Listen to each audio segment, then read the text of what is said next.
Padre Michel Rodrigue. Falso profeta. Ave Maria Puríssima, concebida sem pecado. Saudações, irmãos e irmãs católicos. Antes de começar, peço humildemente vossa inscrição no canal e ajuda para divulgar estes vídeos, que exigem muito tempo de leitura e estudo. Primeira parte. Introdução. Nos 2 primeiros vídeos, já oferecemos uma base teórica com as distinções fundamentais sobre o que é uma profecia, suas classificações e os critérios de discernimento, dados pelos santos e doutores da Igreja, para interpretar e discernir as verdadeiras das falsas. Também vimos a certa importância dos milagres para comprovar sua veracidade e confirmar as mensagens proféticas. Este é um tema de urgente atualidade porque tem proliferado falsos profetas que anunciam supostas revelações que perturbam a paz das almas e desviam a atenção do essencial da fé. Neste vídeo, vamos abordar o primeiro caso concreto de estudo, o do Padre Michel Rodrigue. Antes de continuar, como já antecipamos em um vídeo anterior,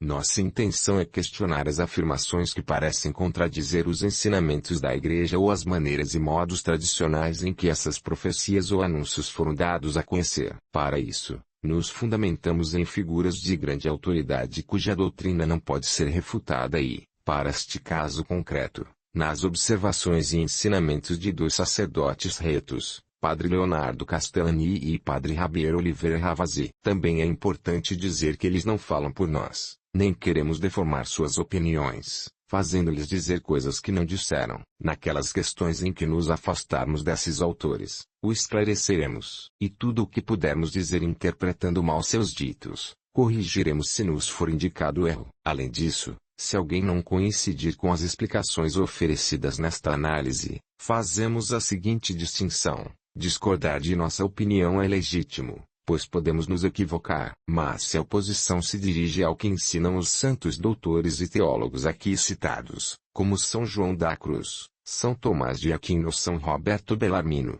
então essa discrepância deve ser dirimida com o juízo do magistério da Igreja. Aqui nos limitamos a citá-los e fundamentar nossa análise em sua autoridade, a menos que se possa demonstrar erro no método, na interpretação ou na apresentação de seus textos. A este respeito, esclarecemos também que algumas citações de São João da Cruz foram adaptadas a uma linguagem mais moderna apenas para facilitar sua compreensão e posterior tradução, sem alterar em absoluto o sentido doutrinal. Por último, antes de começar este tema, também é necessário fazer uma distinção. O Padre Michel Rodrigue se apresenta diante das câmeras como um sacerdote de trato amável, de voz suave e maneiras que muitos poderiam descrever como simpáticas ou mesmo virtuosas. Nossa análise, no entanto, não se centra em sua pessoa ou em suas possíveis qualidades humanas, mas no conteúdo objetivo de suas mensagens e afirmações proféticas. Quanto à sua situação canônica atual, não é o foco deste vídeo. Nos remetemos à análise mais exaustiva realizada pelo Padre Oliveira Ravasi em seu vídeo intitulado Padre Michel Rodrigue. Avisos e profecias sobre os últimos tempos. Uma análise que recomendaremos na descrição deste vídeo. Desconhecemos sua situação posterior a essa análise,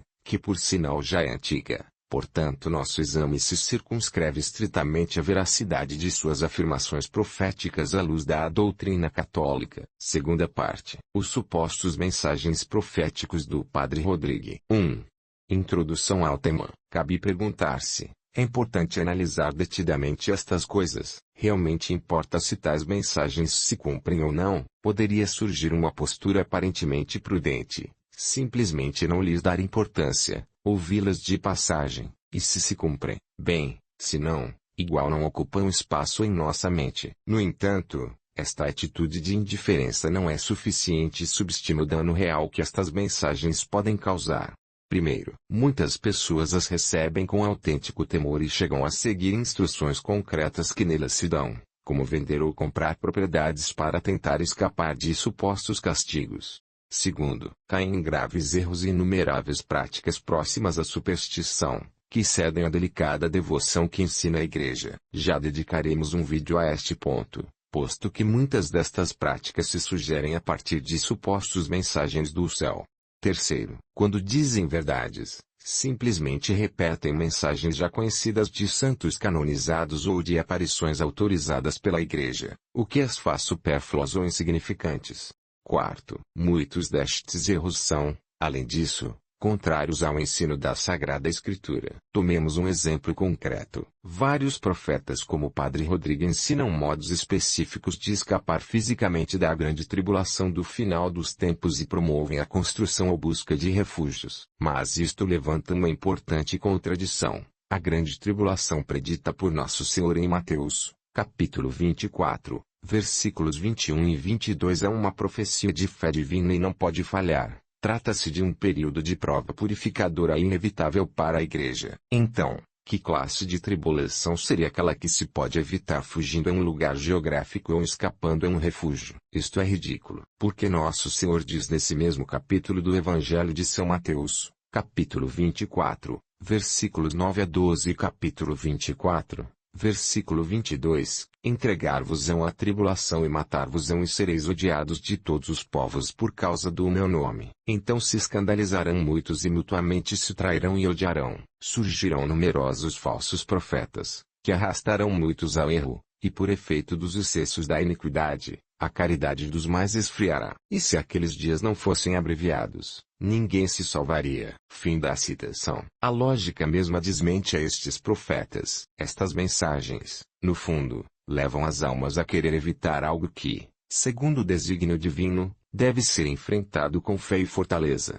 Quinto, a isto se somam essas profecias deliberadamente vagas e generalíssimas, sobre terremotos, guerras, secas ou catástrofes, que, dada a história humana e a imensidão do mundo, inevitavelmente se cumprem em algum momento e lugar. Como já fundamentamos, o mero acerto em uma predição tão ampla não prova em absoluto sua origem divina. Agora bem, estas mensagens e supostas profecias são tão ambíguas e vagas que, ainda que não sejam obra do demônio, por que não dizemos que o sejam, alguma vez possam se cumprir? A análise, portanto, não é um exercício de curiosidade ociosa, mas um ato de caridade e responsabilidade para proteger os fiéis de graves desvios espirituais e práticos. 2. O estudo de uma profecia concreta do Padre Rodrigo. Comecemos examinando o caso concreto. O Padre Michel Rodrigo, autodenominado apóstolo dos últimos tempos, profetizou no ano 2019 que Deus lhe havia mostrado o futuro dos papas. Segundo seu relato, 1. O Papa Francisco seria martirizado. 2. O Papa Emérito Bento XVI, que ainda tinha seu anel papal, o substituiria. 3. Bento convocaria um concílio para salvar a Igreja. 4. E finalmente, também Bento seria martirizado. A realidade, como sabemos, é muito distinta. 1. O Papa Bento XVI morreu em 31 de dezembro de 2022, não martirizado, mas de causas naturais, aos 95 anos de idade. 2. O Papa Francisco morreu em 2025, aos 88 anos. 3. Nenhum concílio extraordinário foi convocado nas circunstâncias preditas. Um dado revelador da problemática destas profecias é que os métodos dos videntes são duvidosos. Imediatamente depois da morte de Bento XVI, quando os supostos mensagens se provaram falsos, o Padre Rodrigo afirmou que, 1 ou 2 dias antes, o céu lhe havia revelado que se dava marcha atrás com dita profecia. Tê-lo-ia comunicado a sua feligresia próxima. Mas surgem então perguntas inevitáveis. Quem pode provar que isto é certo? Porque, se tem uma página web onde publica sistematicamente seus mensagens, não os retificou imediatamente de forma pública para evitar o escândalo e a confusão entre seus seguidores? Estas dúvidas, antes que juízo sobre as pessoas, são lícitas frente à alegada sobrenaturalidade dos mensagens, que devem ser provados de acordo com a Escritura. Não desprezeis as profecias. Examinai tudo e ficai com o que é bom. Primeira carta aos Tessalonicenses, capítulo 5, versículos 20 a 21. Monsenhor Straubinger, ao comentar esta parte, diz: examinai tudo, porque nem tudo que parece ser bom, há que examiná-lo à luz da fé. O apóstolo São Paulo nos dá noção do tesouro que é nossa alma para que não abandonemos a opinião de qualquer um. Aqui é necessário voltar ao Padre Oliver Ravaz, quem, seguindo ao Padre Leonardo Castellani em seu sermão Os Pseudoprofetas, vídeo que já subimos a nosso canal, nos dá outra chave essencial. Comentando o texto que diz: pelos seus frutos os conhecereis, Castellani esclarece que isto não significa que devemos distinguir os falsos profetas por suas consequências tardias, quando já o mal está feito, porque isso é como querer distinguir os cogumelos venenosos dos saudáveis comendo-os. Nosso Senhor nos convida a observar a árvore: se dá bons frutos, é boa; se dá maus, é má. E Castellani especifica: os maus frutos são a má vida dos pseudoprofetas e a perturbação que causam nos demais. Para reconhecer um falso profeta,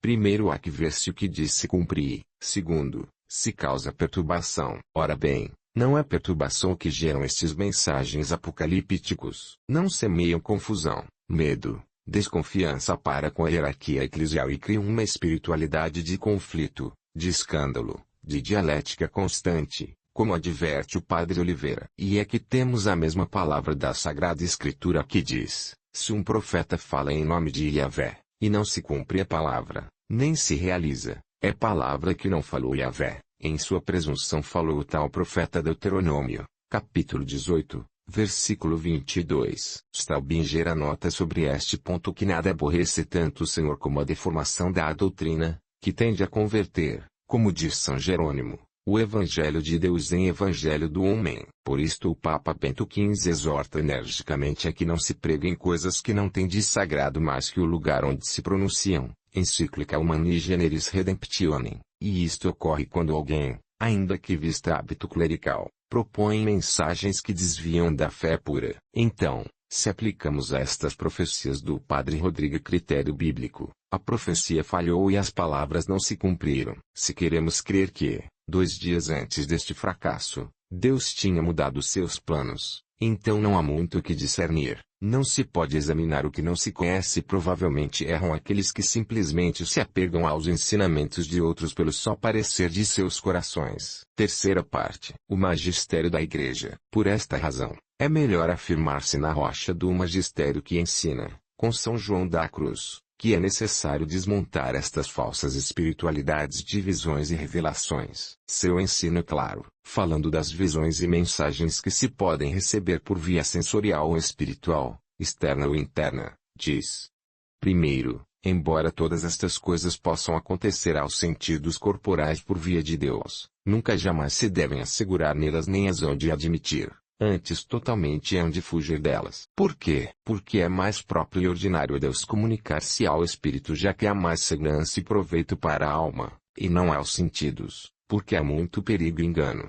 Segundo, sempre se hão de ter tais coisas mais por coisa do demônio que de Deus. Isto é forte. São João da Cruz diz que é mais provável que a maioria das visões seja obra do demônio, porque no mais exterior e corporal, ou seja, nos sentidos, tem mais poder e mais facilmente pode enganar nisto que no interior e espiritualismo. Ou seja, o demônio não pode enganar na fé, que é obscura, que rejeita as visões e que não precisa ver para crer.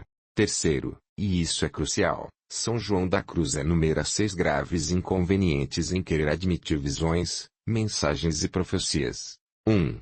Vai diminuindo a fé, porque a fé está por cima de todo sentido. 2. São impedimento para o espírito, porque a alma se detém no sensível e não voa ao invisível. 3. A alma vai tendo propriedade em tais coisas, lança raízes na curiosidade e não caminha para a verdadeira nudez de espírito. 4. Vai perdendo o efeito delas porque, quando as visões ou locuções são de Deus, a alma se fixa mais no sensual, que é o menos principal. 5. Vai perdendo as mercês de Deus, porque as toma com propriedade, e com certa superestimação de recebê-las. 6. Abre a porta ao demônio para que o engane em coisas semelhantes, pois o demônio sabe disfarçar-se como anjo de luz. Mas há mais. São João da Cruz descreve com precisão psicológica como opera o demônio e como reage o falso visionário. O demônio gosta muito quando uma alma quer admitir revelações e a vê inclinada a elas, o que tem então muita ocasião para gerar erros. E o que passa quando alguém não crê nestes visionários ou os questiona? O santo diz que eles têm certo amor próprio. E este amor próprio gera soberba espiritual, que se manifesta no desgosto que lhes faz quando não se lhes elogia seu espírito nem se lhes estimam aquelas coisas que têm. Não reconhecemos aqui o padrão de muitos supostos videntes que se ofendem quando a igreja não avaliza suas revelações ou os fiéis que tentamos estudá-las partimos de uma prudente desconfiança, e isto sem considerar a multidão de seguidores que saem em defesa destes profetas que, ao se contradizerem tão grandemente, não podem defender-se sozinhos. Por último, seguindo a São Roberto Bellarmino, outro pilar da teologia católica, é muito importante e necessário que estes profetas acompanhem suas visões com milagres para que a igreja creia, porque é ela que se deve edificar com as mensagens que, supostamente, recebem de Deus. O exemplo de Fátima é paradigmático. Deus anunciou por meio de Nossa Senhora o milagre do sol, o qual se realizou e serviu para provar que sua aparição e seus mensagens eram verdadeiros. Quarta parte. De onde provém estes mensagens? Aqui não se pode afirmar de onde vêm estas supostas locuções ou visões, mas sim mencionar as diversas possibilidades que ensinam os teólogos, principalmente Santo Tomás de Aquino, em sua Summa Teológica, segunda secundae, questão 172. Artigo 1. Como os fatos futuros em suas causas podem ser conhecidos de antemão também pelo homem de um modo natural, a primeira opção é que sejam predições e tentativas de adivinhar o futuro que, se não provém da superstição, então, como diz expressamente o Deuteronômio, provém da presunção ou amor próprio do profeta. 2. De Deus, seja através de anjos ou de forma direta, questão 172, artigo 2. Que, segundo entendemos, este não é o caso, posto que contradizem, inclusive, a Sagrada Escritura e o Magistério, ao menos no ponto mencionado na segunda parte. Por outro lado, já repetimos que não se cumpriram. 3. Dos demônios. Santo Tomás ensina que os demônios, por sua natureza angélica superior à humana, podem conhecer e predizer algumas coisas que estão além de nosso conhecimento natural e podem conhecer eventos futuros em suas causas naturais, ou por sua longa experiência. Questão 172, artigos 5 e 6. Por isso, segundo Santo Tomás, também a revelação feita através dos demônios pode chamar-se profecia em certo sentido. Mas o que a distingue da profecia divina é que o demônio diz, às vezes, coisas falsas, o qual não faz nunca o Espírito Santo. No artigo 6, Santo Tomás explica que também às vezes os profetas do demônio predizem coisas verdadeiras. Por outra parte,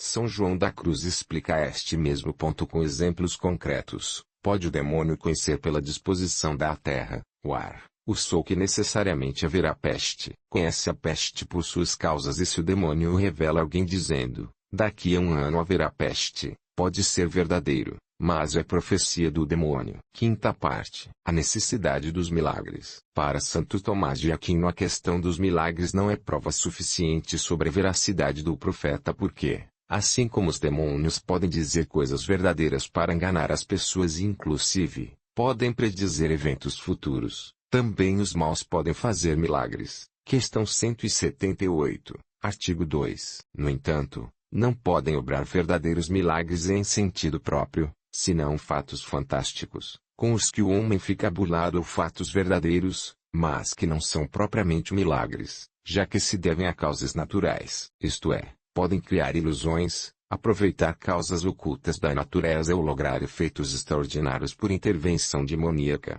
que são aparentes, mas não absolutamente milagres. Por isso é tão importante fazer caso ao que São João da Cruz diz sobre não estar buscando conhecer estas coisas, porque o demônio pode simular muitas maravilhas. Ora bem, o mesmo Santo Tomás reconhece, no entanto, que aos verdadeiros profetas acompanham maravilhosos milagres. Moisés foi o maior dos profetas porque na profecia se considera o conhecimento, a denúncia e a confirmação por meio de milagres. Questão 174. Artigo 4. Um verdadeiro milagre é uma intervenção direta de Deus que suspende a ordem natural e tem como fim confirmar a verdade revelada ou a santidade de uma pessoa. São Roberto Bellarmino explica que a verdadeira igreja se demonstra, entre outras notas, pelos milagres autênticos, mas com um critério de discernimento-chave. Pelos milagres se demonstra a igreja, não quanto à evidência ou certeza da coisa, mas quanto à evidência e certeza da credibilidade. É a igreja, com sua autoridade, que finalmente declara-se um milagre verdadeiro e pode ser aceito como sinal divino. Mas, neste caso do padre Michel Rodrigue, nem os milagres se associam a seus mensagens, nem suas profecias se verificaram, senão que falharam, nem a igreja o habilitou a falar e divulgar o que diz receber, senão que muitas vezes o desautorizou sua hierarquia. Sexta parte. Os juízos sobre as profecias particulares do padre Michel Rodrigue em base ao estudado e sua possibilidade de estender-se a outros mensagens que diz receber de Deus, os santos ou os anjos. 1. Lembremos que São Gregório, Santo Tomás e São Roberto conservem a distinção sobre os tipos de profecia, classificando-as em 1. Profecia de predestinação. É o que Deus decidiu fazer Ele mesmo, e se cumpre sempre. 2. Profecia de presciência. É o que Deus sabe que sucederá pelo livre-arbítrio humano. 3. Profecia de cominação. É uma advertência condicional que anuncia a ordem normal de causas a efeitos, mas que pode não cumprir-se se há a eliminação da causa. Este tipo de profecias explica por que algumas não se cumpriram, como a de Jonas sobre Nínive ou a de Isaías a Ezequias. Estas não eram falsas profecias, mas advertências condicionais que mostravam a consequência natural do pecado, mas que a misericórdia divina pôde mudar. 2. Se aplicamos este marco doutrinal ao caso do padre Rodrigue, a conclusão é clara. Em primeiro lugar, existe uma incongruência teológica fundamental em tentar defender estas profecias. Se tudo o anunciado fosse meramente cominatório, isto é, advertências condicionadas à conversão, então se reduziria a uma mensagem genérico de convertam-se ou serão castigados. Isto, no entanto, não constitui uma verdadeira profecia, já que é uma verdade pertencente à revelação pública e ao magistério perene da Igreja. O pecado leva ao castigo, e o castigo é o inferno. 3. A autêntica profecia cominatória, quando é de Deus, costuma vir acompanhada de anúncios específicos e verificáveis que se cumprem, outorgando assim credibilidade à advertência. Em Fátima, por exemplo, junto ao chamado à conversão, profetizou-se claramente o estouro da Segunda Guerra Mundial, um evento concreto que efetivamente aconteceu, tal como expressa a mensagem de 13 de julho de 1917. A guerra terminará, mas se não deixarem de ofender a Deus no reinado de Pio XI começará outra pior. Quando vides uma noite iluminada por uma luz desconhecida, sabei que é o grande sinal que Deus vos dá de que vai castigar o mundo por seus crimes. No caso que nos ocupa, não existe tal cumprimento verificável, pelo contrário, as predições específicas falharam. 4. O caso é mais grave. Os anúncios específicos sobre a morte de 2 pontífices anciãos e a convocação de um concílio para salvar a Igreja possuem intrinsecamente o caráter de uma profecia de predestinação, um ato divino concreto, ou de presciência, um evento futuro conhecido por Deus. Um martírio poderia talvez se colocar como cominação, mas não se deu advertência alguma que permitisse evitá-lo. E, sobretudo, como poderia um concílio convocado para salvar a Igreja ser uma mera advertência condicional? Acaso se cancelou porque os homens fizeram penitência? Tal interpretação carece de sentido. Cabe acrescentar um ponto de lógica elementar. Quando o padre Rodrigue profetizou a morte do Papa Francisco, este tinha 82 anos, e o Papa Bento XVI, 92. Segundo o ensino de São Leão Magno, Santo Tomás de Aquino e São Roberto Bellarmino, o mais provável é que se Deus quisesse revelar algo tão específico como a morte próxima de uma pessoa, o faria dentro dos tipos de predestinação ou presciência, e portanto se cumpriria infalivelmente. Seu não cumprimento as revela como falsas. Portanto, pretender justificar o fracasso destas predições reinterpretando-as a posteriori como simples combinações genéricas não só é forçado, senão absurdo desde o ponto de vista da doutrina católica sobre a profecia. 5. Este absurdo se agrava quando vemos que, para tentar dar credibilidade a estes mensagens fracassados, alguns canais do YouTube e apresentadores, inclusive católicos, recorrem a uma linguagem sensacionalista, prometendo mensagens impactantes, profecias esclarecedoras ou precisão incrível, quando a realidade demonstra que nada disso é certo. Pior ainda, alguns chegam a afirmar, de maneira doutrinalmente errônea, que a natureza das profecias há de serem mudadas, sem fazer as distinções teológicas essenciais que explicamos. O padre Rodrigo apresentou suas visões como mensagens certas sobre o futuro, não como admonições genéricas ou específicas. 6. Esta é a pauta histórica dos falsos profetas, tal como a documenta São Roberto Bellarmino em sua nota 12ª sobre a luz profética da verdadeira Igreja. Ele assinala que entre os pagãos e os hereges não houve verdadeiras predições, senão muitas falsas. Cita exemplos como o de Lutero, que predisse o desaparecimento do papado em 2 anos e seguiu pregando por 2 décadas sem que sucedesse, ou Thomas Müntzer, que prometeu imunidade frente aos canhões e foi derrotado e executado depois da Batalha de Frankenhausen. O padrão é constante, anúncios espetaculares e cumprimento nulo. Frente a isto, São Roberto Bellarmino contrasta o fruto dos verdadeiros profetas na Igreja, São Bento, que predisse com exatidão o destino do rei Totila, São Bernardo, cujas predições específicas se cumpriram, ou São Francisco de Assis, que advertiu de uma derrota militar que logo ocorreu. O verdadeiro profeta se caracteriza pela humildade, a veracidade de suas palavras e sua capacidade para edificar a Igreja na verdade, não por semear alarme com predições que logo devem ser desculpadas quando fracassam. 7ª parte. Conclusão e fechamento. Irmãos, para fechar é necessário voltar a recordar as palavras do doutor místico. São João da Cruz diz: já que está fundada a fé em Cristo e já foi manifestada a lei evangélica nesta era de graça,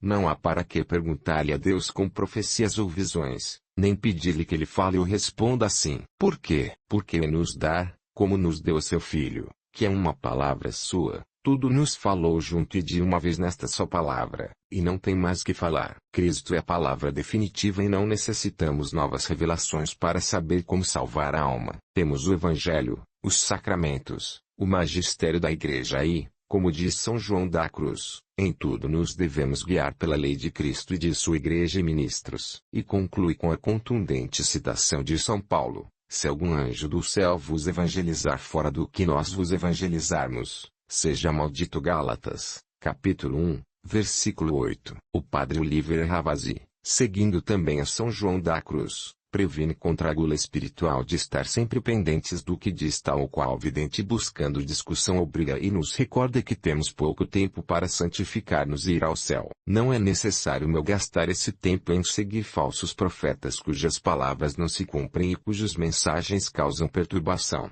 Em conclusão, o caso do padre Michel Rodrigues é, a nosso modo de ver e submetido ao juízo da Igreja, um exemplo de profecias falsas, de acordo com os critérios católicos. 1.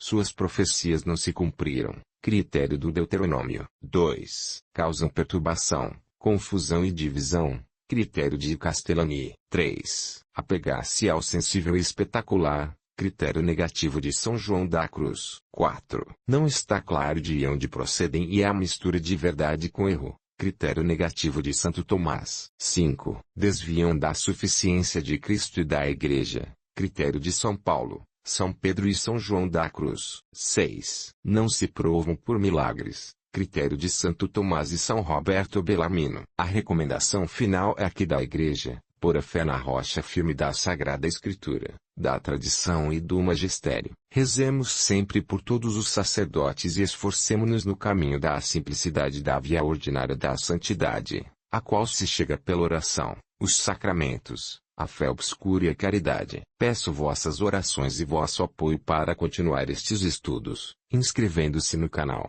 dando gostei ao vídeo e compartilhando com outros irmãos católicos. Até aqui chegamos com este episódio. Que Deus nos abençoe e até o próximo vídeo. Ad maiorem Dei gloriam, para a maior glória de Deus.